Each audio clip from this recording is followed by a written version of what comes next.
break. Just a reminder, I know after we get back, that's what the Wednesday we get back. The Tuesday following, the next Tuesday, the week after, it's like the 9th or something like that. That's when we start taking our semester test. So keep that in mind. We'll review up until that point. So we have like 4-day review kind of leading up to that. So I said we'll do about 3, 4, or 5 rounds depending on how big the semester test is. I'll be adding these semester tests to my website if you want to look at it, like the practice guide beforehand. But I'll hand you like a physical copy when we get back because I don't want people to lose it and stuff. But it'll be on my website. You can just click it, download it. I'll try to put it on maybe today and tomorrow, just so you have it. I might add it on tonight. I still got to finalize what problem I want to put on there for this last section. So, but kind of expect it'll be from chapter 1 all the way through chapter 4 up until what we're covering now, which is congruent triangles. Does that make sense? Yeah. Today is going to cover kind of what those types of problems will be. So keep that in mind. That page 250, that's our last assignment of the week. Make sure that one gets turned in today. And then over break, I'll update your grades with some late work and whatnot, whatever you guys have turned in. So over break, kind of check your grade. I'll try to update them. Probably I won't be updating them. Probably I won't be doing it Christmas or Monday, but I'll be doing it maybe this weekend and then like Friday, Saturday, and then I might update it like the Tuesday, Wednesday after. But you'll have a couple days where you can like look over things and see what you need to do and what you need to finish and stuff.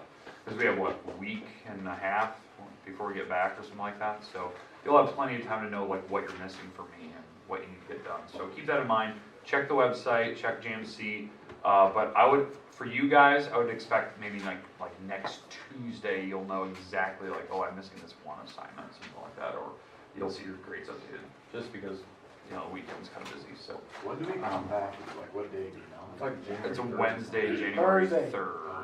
Yeah, it's Wednesday. So, and we're out early that day too, which is really weird. So we get back on a really out day. All right. That's good. Yeah. So it's kind of a weird day.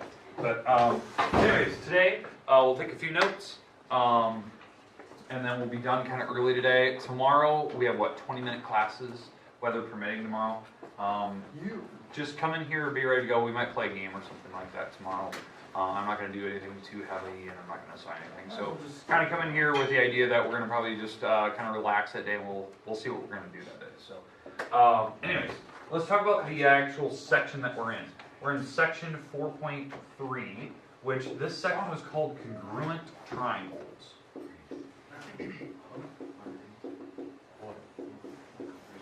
Okay, so this particular section on congruent triangles, the big thing that we were talking about yesterday is like, we talked about the word congruent. The thing I wanted you to get from that was just the symbol itself, the equal sign with a little tilde, knowing that we only use that symbol for geometry because you actually use that for shapes. Like a geometric figure can be congruent to each other where they're exactly equal. So these examples we're going to look at today, this symbol needs to be written down so you know that the walls are equal. If the two shapes are exactly congruent, all angles, all walls match. And you've got to visually figure out which ones are which. Then, the new thing that we talked about yesterday was this word that the book did a terrible job of explaining. It was called corresponding parts. We're going to use this more and more throughout the chapters, chapter 4, until we get to like the right triangle stuff. Corresponding parts is letter for letter which parts match on a triangle, like which vertices visually match, which walls visually match. It actually helps you by knowing which parts are corresponding, which are visually matching. That helps you to tell, do you actually have congruent triangles? Are they actually equal to each other? Okay, bless you.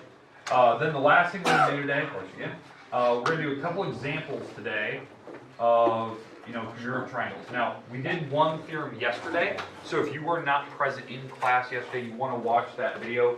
We did theorem 4.3 yesterday, which was the third angle theorem.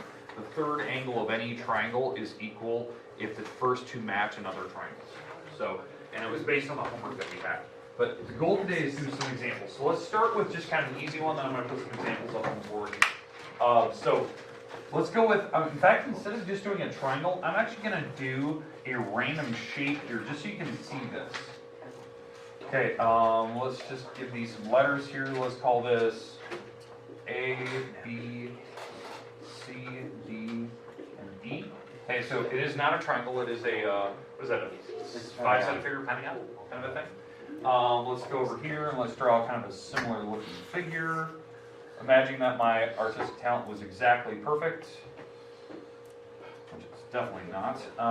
Let's go with U, V, W, X, and Y. Let's go with those letters. Okay. So, imagine that these shapes are supposed to be congruent to each other. Supposed to be. I can't draw perfectly. What I'd like you to do in your notes, if you haven't already, draw this out, try to do the best you can. I want you to figure out how to write that they're congruent to each other.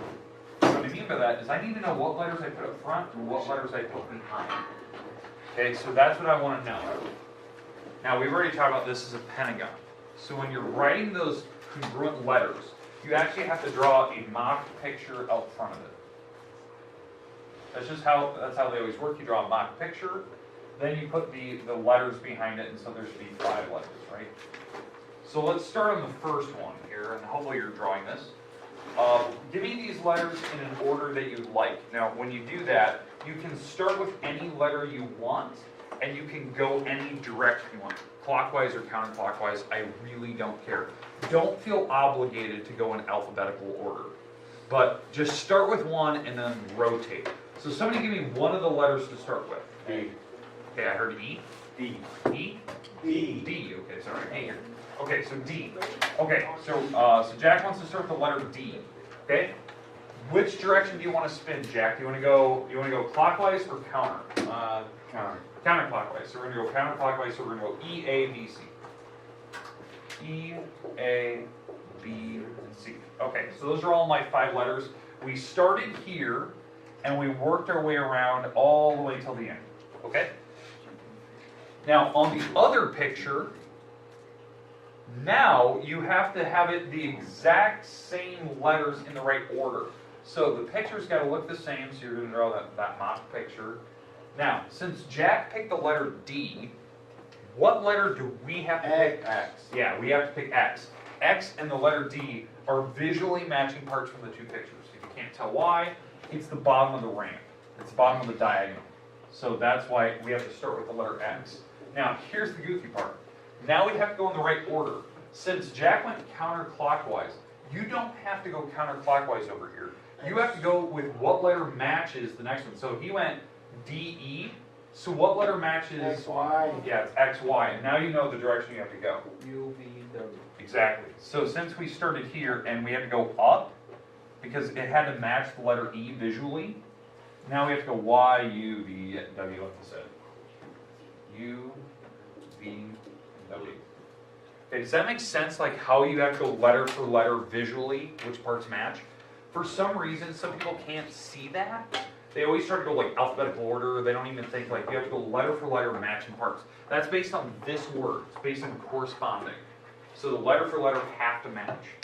Now, if any of these parts had markings on them, so let's say that this bottom wall was 18 centimeters, and let's say this angle up here is a 90-degree angle, and let's say this little ramp going down is 2.4 centimeters.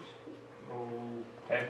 Now, what I want to know is, now that we know like which, we have these things, we have the pentagon is congruent to the other pentagon.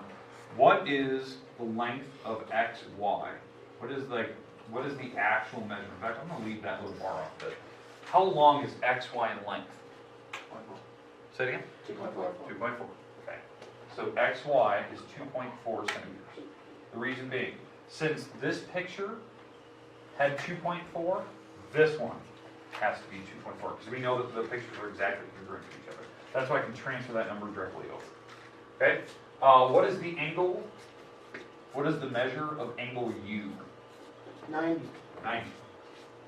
And the reason being is that it has to be congruent to A. And how I know that, you can see it up here. A is the third letter, U is the third letter. That's how I know which one is which. So A has to be matching U, so it's 90 degrees. Okay? And then obviously the bottom walls would be 18. So that's how we can use this stuff. You can start transferring numbers from one picture over to another picture and start filling in like little gaps. You'll see kind of more difficult ones today when I go through it. But does this make sense? Like you're like visually matching parts up? Again, picking letter for letter, wall for wall, that's corresponding. You're figuring out which ones visually match and you're writing them down. This part was important though, getting the letters in the right order. They don't have to be alphabetical. They have to be letter for letter in the right order. Okay, questions? Okay, let's start with the first problem. I actually have these on a PowerPoint, or not a PowerPoint, but just a little slide, just so we can practice this. And I do want you to try these out today. I'll give you a little bit of time per problem to actually try them out with your neighbor next to you to see if you can figure these out. Now, each of the problems I'm going to give you, I have to actually state which parts are congruent before you start, because you don't know which order they go in, because I just pick random pictures. So here we go. So first one, boom. Okay, so here's my two triangles, right? So we do have triangles. Off to the sides, they're going to tell me that, note, so maybe this is in the instructions, note that triangle ITP is congruent to triangle NGO. Okay, so that's the letters in order that match. So you had to know this to know which parts to set equal. What I want you to do is figure out on the other triangle, what is X, what is Y, what are all the vertices, figure out each wall. I want to know what each thing is. Because obviously we have all the numbers over here. I want to know what they are over there.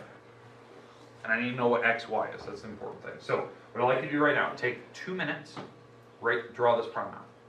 Like draw it in your notes, put it down. This is a great problem.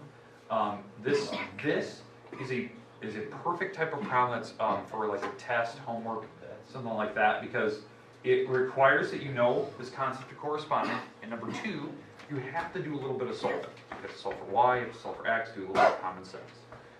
Okay, okay. Yeah. All right. Stop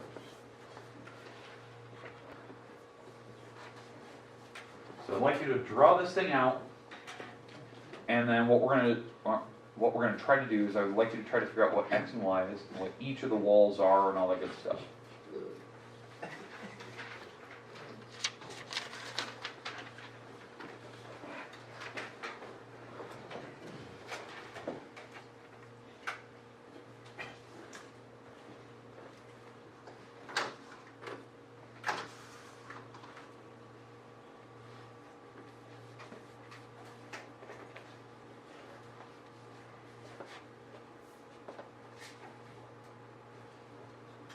Now again, to do this problem, you have to know this. This is important.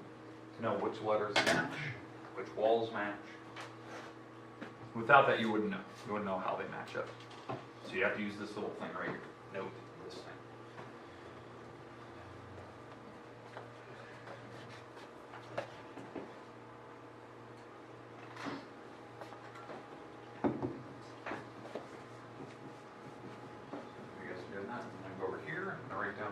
I want you to answer. Figure out what X is, figure out what Y is, figure out what the measure of angle G is, measure of angle N, measure of angle O, and I want to know what NG is the wall, GO is the wall, and NO.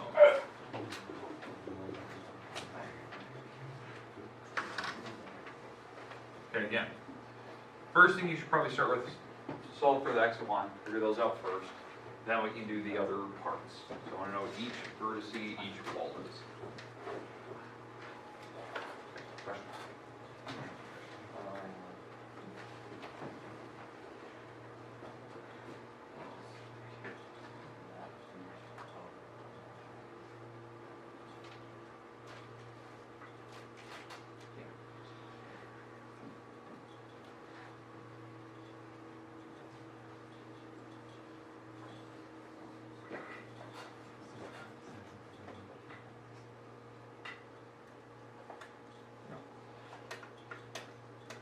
What you just did, you just said angle equal to not how do you want to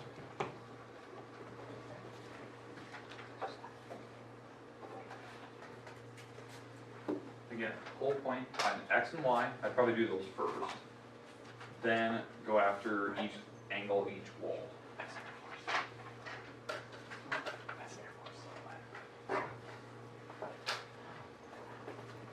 Give me another, 2 minutes here.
Okay, about another minute here. Hopefully you're starting to figure some of these out. Some should be obvious, like some of those things I have marked up on the board there. X, you have to find, I'll give you a little hint, you have to find Y first. That'll help you find X.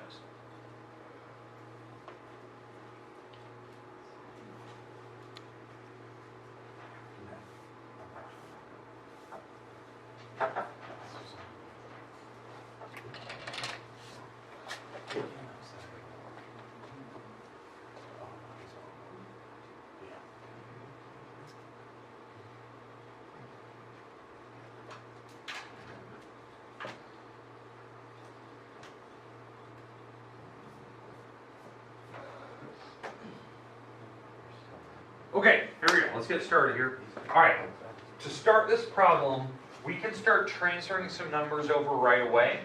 What I mean by that is just knowing the letters that these go in order, like I, T, P, that I has to match N, T has to match G, and P has to match O, because letter for letter. So that means whatever angle's at I, that's 6 to 65, that has to match the first letter over here. That's what this means. That's corresponding, letter for letter. So I, which is 65 degrees, has to match N, so N has to be 65. So that's pretty straightforward, like you can transfer the numbers over. T is the 75, that has to match G, because that's the second letter. So T is 75, so G is 75. Mark those over. What is that? G is 75 degrees. Okay, so we've got those all marked. And then O has to match letter P, because P is the third letter, and that's 40. That's this angle right here, this is 40. Well, they told me it's this thing. They're equal. 40 and that thing are equal. They're supposed to be the same angle. They have that labeled here, but it's supposed to be 40. So that's what I can do. I can actually solve, and that will help me find Y. So in the middle of the board here, I'm just going to solve this out. So 6 minus 14, that should be equal to the 40. So you add that across to make 54, because again, you want to get the numbers by themselves, and then divide by 6. So you get your Y as a 9. So put that up on the board. So that was kind of the important part. You had to find that first. I usually always do the angles first, because I think that's easiest. Okay, now walls, I can transfer those around, and that will help me find the next one. So now the walls. Well, if I go walls in order, let's go with like I to T. That's the first two letters. That has to match N to G. So I to T is 7.5. That has to match N to G. So this is 7.5. So NG is 7.5. And that's going to help me to find X here in a second. And then I can keep going, and I'll figure that out here in a second. I'll put that in the middle of the board. Doing the next two letters, T to P, that's the second two letters. That has to match G to O. So T to P is 11, that's matched G to O. This should be 11. And then the last wall is the 13, so that has to be the final third wall. It's 13, that'd be this wall. Okay, so I've transferred all the numbers over to my new picture. And again, without this thing, I would have had no idea. I would have just had to visually kind of see what parts match. The last thing I have to do is I have to solve for x, because I already have y. We already know y is a 9. So I'm gonna go ahead and we're gonna actually solve this. We have to solve for x. What I mean by solve is that this thing is equal to the 7.5, because that's the number we transferred over. That's the wall from NG. And we already know y. Y was a 9, so I'm going to plug the 9 in here. Again, what I'm doing there is I'm taking the y, or the x minus 2y, I'm setting that equal to 7.5, and I plugged in the y because we already knew y was 9.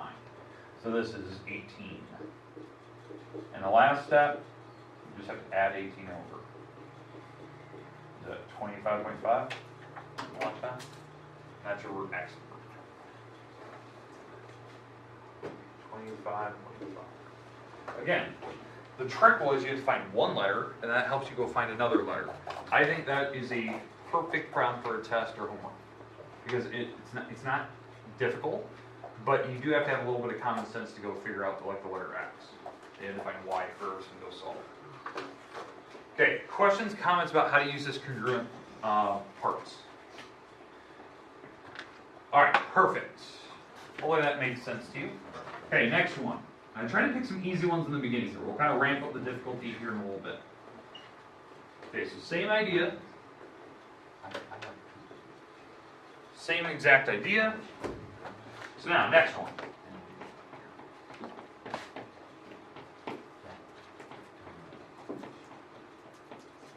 I don't even have it plugged in. That would help. Okay, here's the next one. Okay, now, on this particular problem, there's no variables in the corners. So there's a couple problems in the books that they do that. They don't give you any letters to go off of. Now, the reason why I brought this problem up is it's a system. And it was one that I found in your book, and I've kind of warned you, like, the later sections, they start doing systems more. Well, on this particular problem, you have to know common sense what your angles are, and we're going to actually solve it with the system. So I'm not going to let you do this one by yourself. I want you to draw it, but we're going to actually talk about this one. And again, I found this one in your homework section, in this section 4.3. Like, it was just in the middle of them, and I just picked it out. Okay, so like I was telling you, like, the book doesn't explain how to do systems. They just expect you to know how to do it, which I think is pretty gutsy. I mean, that's tough stuff. So we did systems the week around Thanksgiving. So it's been a while. It's been a couple weeks since we've done it. We had to do a little bit of the system stuff on that previous test, because that problem number 8, the last problem, required that you knew how to do a system. Now, obviously, this one we don't have to graph it or anything like that and write them into standard form and stuff, but we do have to do this. So up here, since I don't have any variables, what angle is this? Like, what is the measure?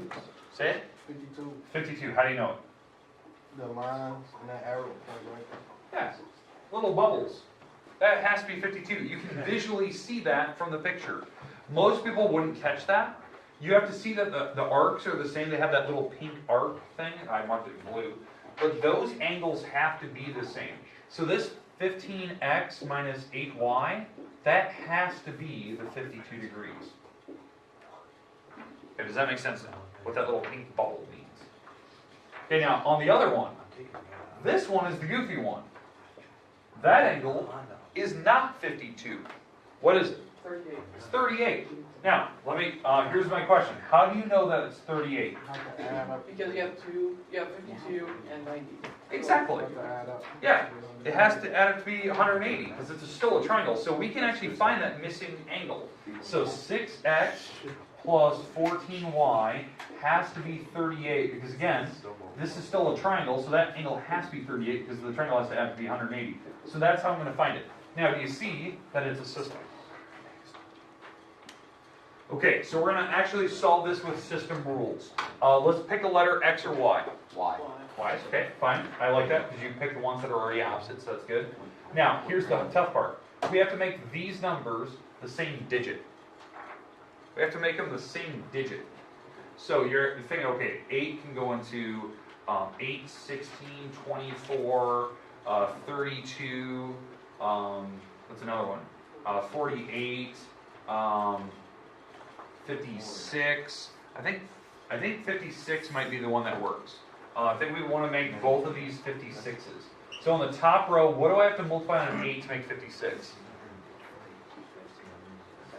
7. So we're going to take the top row times 7. When I do that, 15 times 7, that's a 5 carry a 3, it's 105.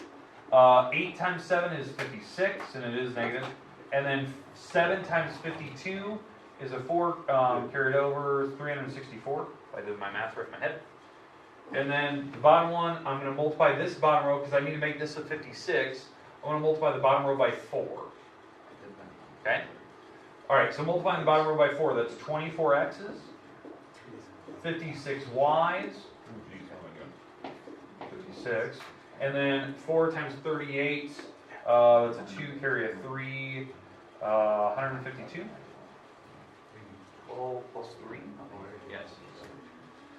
Okay, questions? Now, last steps.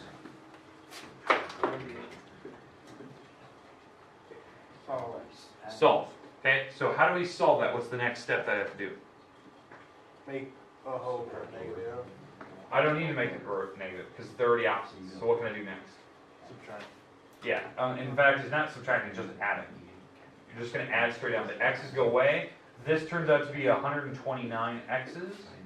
If I add straight down over here, that's a 6, 1, carry 1. That's 516. And then the last step, divide this over. And hopefully I did my math right. Does somebody have a calculator there? England, you got it. What's 516 divided by 129? 4. 4. Perfectly 4. That's it. Now, what do I have to do with the fourth? Plug it back in. Plug it back in. And I have to plug it into one of those parts. I would probably recommend pick the easier one. I'm going to pick, that one. 6x plus, what is that, 14y equals 38. And I'm going to plug my x of 4 back in here. 38. This turns out to be 24. If I subtract this across, you get 14. And that means my y has to be 1. Now, I'm not joking. I pulled this problem directly from your homework. It was directly out of this section, 4.3. It was one of the problems in the middle. They just expect you to be able to do systems. That was something that I had to throw at you. It was outside the textbook because some people have never taken Algebra 2 before. This is something that if you have not already written this down, you need to write this problem down. You need to have it somewhere in your notes. I will expect you to be able to do this when we get back from break. Because systems could be a part of the semester test, because that was a major thing that we learned over the 4 chapters we've been in. We spent literally a week learning how to do it. So it's probably one of the problems on there.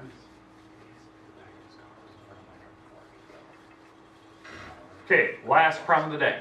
Last problem, and I'm going to let you write that down, but we only have one more that I want to cover today. And we'll get back to the normal solving problems. Try to get away from the systems for right now.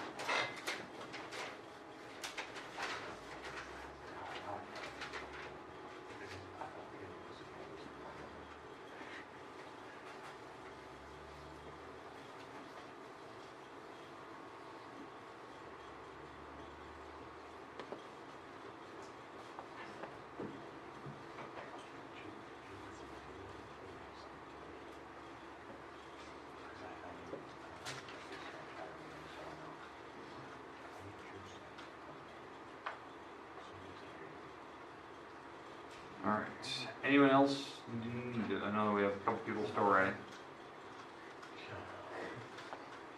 Okay. Okay.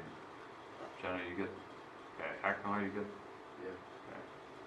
Let's see. Gentlemen across the way, Winter and Jared, you guys good? Yep. Okay. All right. Okay, you're still writing. All right. Last one here. Last one. Again, this one is not a system. I made sure of it. So, okay, this is my last problem of the day. is to find each angle, each wall, find x and y. It's kind of like that first problem I did today. So back to the regular ones, this one should seem a little easier. Again, on this particular problem, you have to find y first, and then that will help you find x, but you need to know the setup. You need to know which letters match which. So note on this particular problem, since they have the variables in the corners, since we have triangles, the top triangle is ABC. That is congruent to triangle DFE. Yep, DFE. Okay, visually they're matching. I just stacked them on top of each other. Change the variables. Okay, so the goal here on this particular problem, we have to find x and y. That's one of the things we have to do. X and y. Alright, we have to find those. Then we have to find all the 6 parts. So like on the other triangle, I want to know what angle D is, the measure of it, what angle F is, and what angle E is. Okay, I want to find those measures. And then I also want to find the wall length. So what is, DF, the wall length? What is FE's wall length? And what is DE's wall length? Should have enough information for each one. But again, your hint, you have to find y first, then you have to find x second. Okay, I'll give you about 2 minutes here, and then we're going to look at solving this one out, and this will be our last problem today. So try to write it out, try to solve it. I'll walk around, I'll kind of check some people's work here in a second. But again, my hint to you is you have to solve for y first. That will help you find x. It's almost identical to the first problem.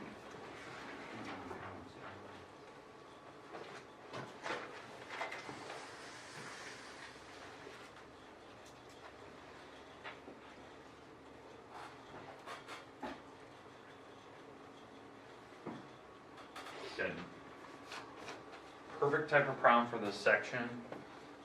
Obviously it's not a system, but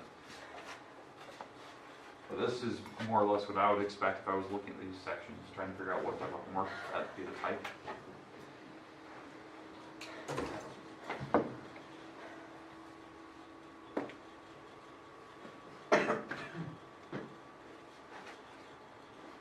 Now again, once we're done here, just remember page 250, that was the one I handed out Monday or something like that. That is due today, so keep that in mind. Yes.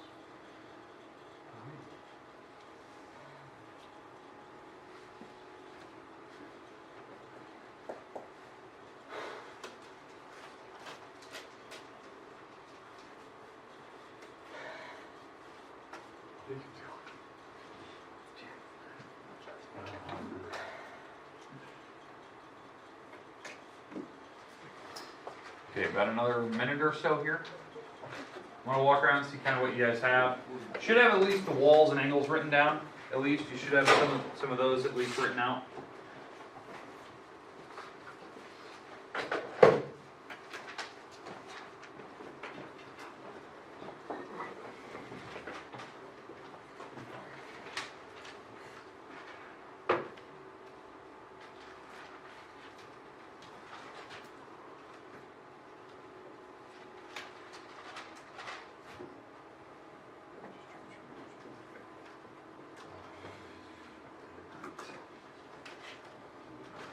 Okay, about 30 seconds or so, and then I'm going to blitz through this one. This is our last one today.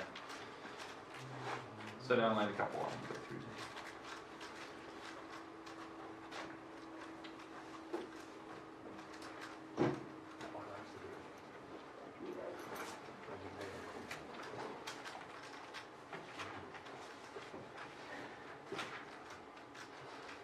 This one, I think this one's a little bit easier than the first one that we did today. The reason why is the triangles are literally stacked on top of each other, so it's kind of easier to see which letters match which. So like on this particular problem, since I gave you this part, A, B, C, and D, E, D, F, E, since they match, like visually, they're just on top of each other. So what I can do is I can transfer those numbers straight down. Like up here, this 45 can come straight down. The 99 can come straight down, the 36 can come straight down, the walls 38.4, 54, and 32.1. All right, so I can just transfer those numbers down. Now that I have that, I basically have all 6 of these answers already written out. The only thing I don't have is x and y. So angle D was the 45, F was the 99 degrees anyway, and the last one was 36. And then for the wall lengths, DF wall was the 32.1. The FE wall was 38.4. And the last one was 54. And again, how I know that is because letter for letter, they had to visually match. A had to match D. So A's angle had to match D's angle, because they're the first letters. The walls, the first 2 letters had to match the first 2 letters. So DF and AB had to be the same wall. You have to look at this, because what most people make a mistake on, if they don't look at the instruction, you could actually assume certain walls are wrong. Because what if I had A and C switched? Like, what if C and A were switched? Well, then all these answers I have written down will all be wrong, because at least 4 of the answers would have been wrong, because the angles would have been switched over. Now, to find y, you have to set this 99 equal to 8y minus 5, and then you can solve that. So what is that? 8y minus 5 is 99. So you'd have to add this across, which is 1 over 4, and then divide by 8. Which should be a 2, carry 2, that's 23. 23 for a number anyway. Okay? So again, that's dividing the 104 by 8. Oh wait, 13. What am I doing? 13, not 23. What am I doing?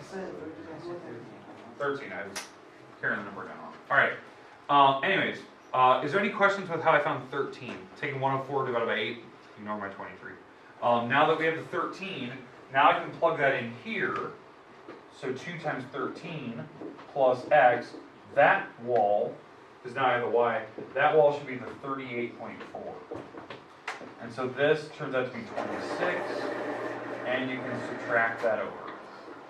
So if I subtract that over to the other side, I think you're left with 12.4, the x. Okay, questions? Okay, done for the day. So very nice, very easy. Tomorrow, just kind of come in here, be ready to go. Try to have some kind of maybe a game you can play a little bit. Amen.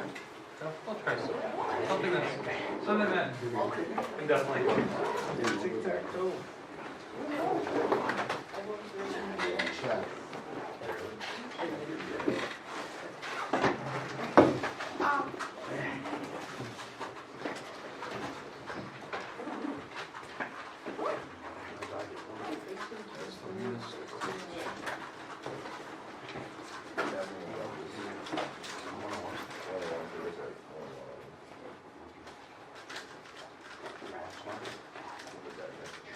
What?